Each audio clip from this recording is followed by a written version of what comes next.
Hello, this is cjhoyle. Today is Thursday, July 1st, 2021, and back behind me you can see my bicycle with my kayak loaded onto my bike trailer. The time is currently 7:30 a.m. and my plan is to use the bicycle to tow the kayak down to the Etobicoke waterfront, where I'll then attempt to paddle to Mississauga and back, hopefully making it as far as Port Credit.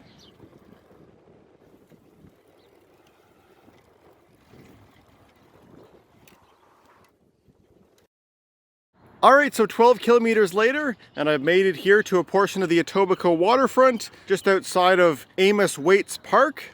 So now it's time for me to unload the kayak and get the bike and the trailer locked up for the day. Alright, so I've got everything locked up here.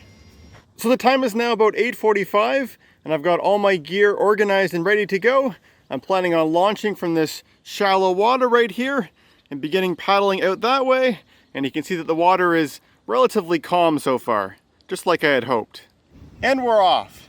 So the reason why I decided to start from here today is because on a previous time on my kayak, I paddled all the way out to here at Mimico Waterfront Park, but beyond those trees there, I've never paddled before, so everything today should be new scenery. I've been waiting for a day where there's been not a lot of wind, and today seems to be that day. A lot of the Etobicoke waterfront is privately owned, so unless you own one of these expensive houses, the only way really to see it is from the water. So I've continued my way down the shoreline, and looking back that way, you can see the skyline of Toronto. And like I said, most of the shoreline here is privately owned, either by houses or apartment buildings. But in the distance there, beyond that peninsula, you can see some stacks, which are over in Mississauga, which is where I'm heading towards. I'm just passing a park over there called Prince of Wales Park. I'm now passing a park known as Lumsdon Park, and I'm glad to see that I'm not the only paddler out enjoying this calm water this morning. Despite seeing many nice lakefront properties like this, I've still yet to see any of them which have a boat parked in the water in front, and I suspect that's because most of the time this water is a lot more choppy than this and not really a place where you'd be able to keep a boat most of the time. Although it's good to see that some of them have kayaks. This next park here is called Rotary Peace Park. So beyond these houses in this apartment building is a large park known as Colonel Samuel Smith Park, which used to be home to a psychiatric hospital, which is now part of Humber College.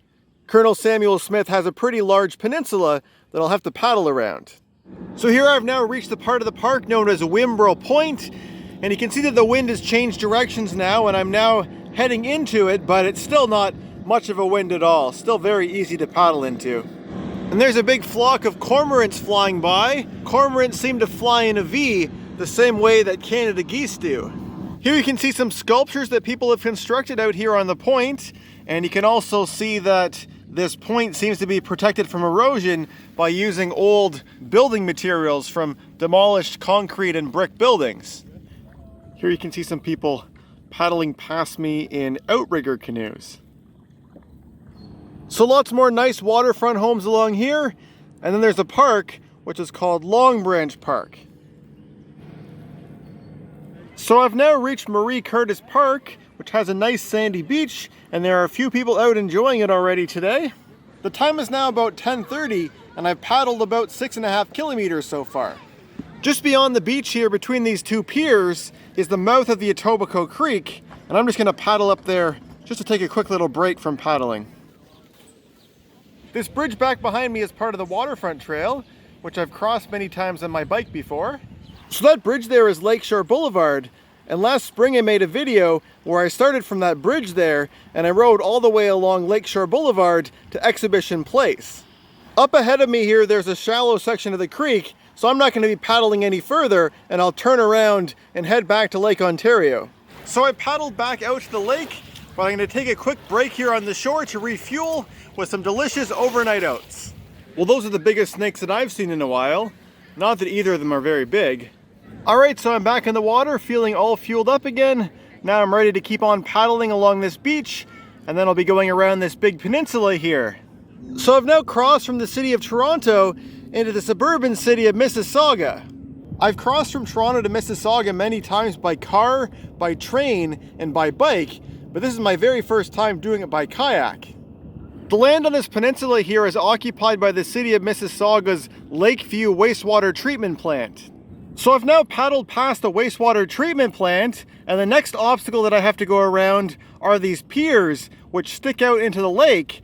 And if you look closely, you can see that these piers were actually constructed from some old hulls from old boats. So there you can see that hull up a little bit closer, which I assume they filled with concrete to create this pier. And this pier consists of a total of 3 of those different hulls. Up on top of the pier you can see lots of cormorants. Some of those are presumably the ones that flew past me earlier in the V formation. Here you can see that pier from the other side, including the 2 other hulls that were used to form it. And there's another pier over here which forms a channel, and that channel was for the former Lakeview Generating Station, which generated electricity from coal from 1962 until 2005 when it was decommissioned. Beyond this pier here you can see more of the old generation site, and further down the shoreline, that land there is Mississauga's Lakefront Promenade Park, and further over there in the distance where you can see those boats parked is Port Credit, which is where I'm heading for today. So as the sky gets cloudier, here I've reached the Lakefront Promenade Marina, which of course is part of this park over here, which is called Lakefront Promenade Park. A few years back I made a video where I rode my bike starting from the Humber River in Toronto and ended here at Lakefront Promenade Park. So the time is now about noon, and I paddled about 11.5 kilometers, and I'm just going to continue on following the shoreline until I get to Port Credit. Similar to Etobicoke, Mississauga also has lots of nice lakefront homes. It's such a perfect day to be out. I'm really loving this. So this park over here to my right is called Tall Oaks Park, and as you can see, it's situated right here in the heart of Port Credit.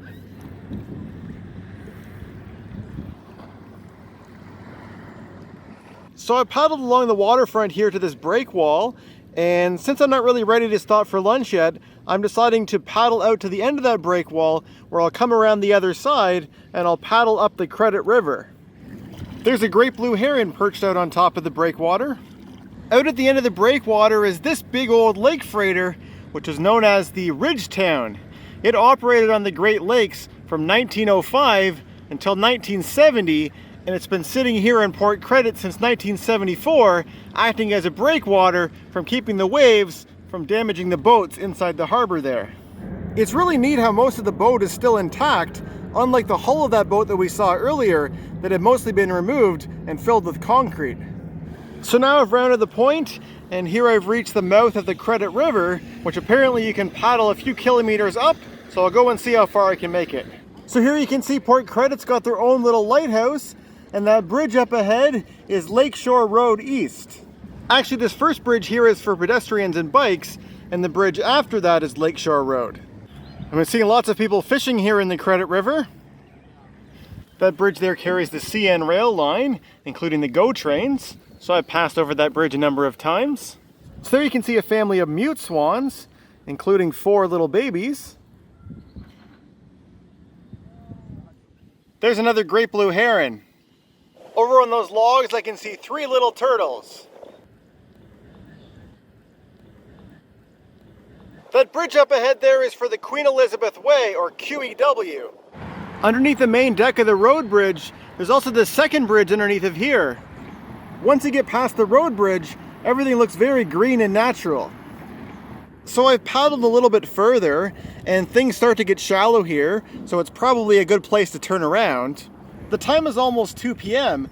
and I paddled 18 kilometers so far, which means I have almost that far to paddle to get back to Toronto. And there I see a groundhog standing very still. So I'm back in Port Credit here, and I'm just going to take a break here on this grass and have some lunch. On the menu for this meal I've got some raw vegetables, a sandwich, and an apple. Alright, so I'm finished my lunch. Now time to get back in the kayak and paddle back out through the Credit River into Lake Ontario and back to Etobicoke.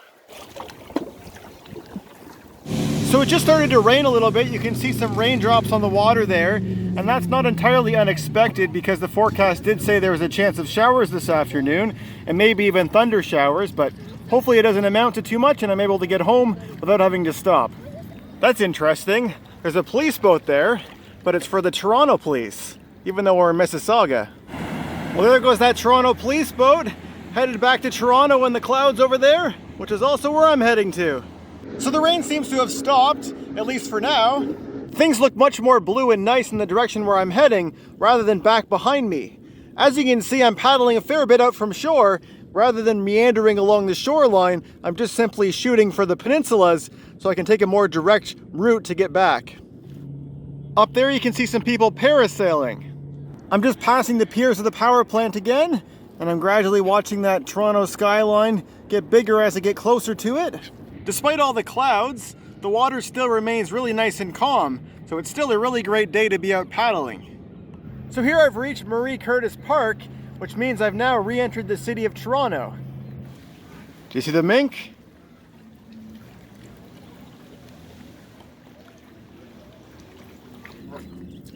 Look at the little tiny baby ducklings. So I've now made it back to Colonel Samuel Smith Park, and since I'm making pretty good time, I think I'm going to explore a little bit around inside of the bay here. This bay here is home to the Lakeshore Yacht Club. This bird here is called the red-necked grebe.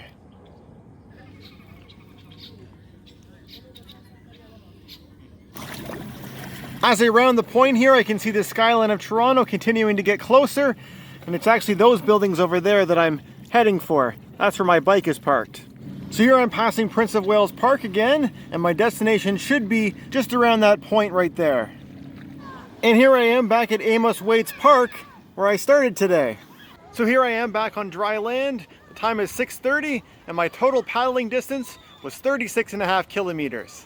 But the best news of all is that my bike and the trailer are still locked up exactly as I left them.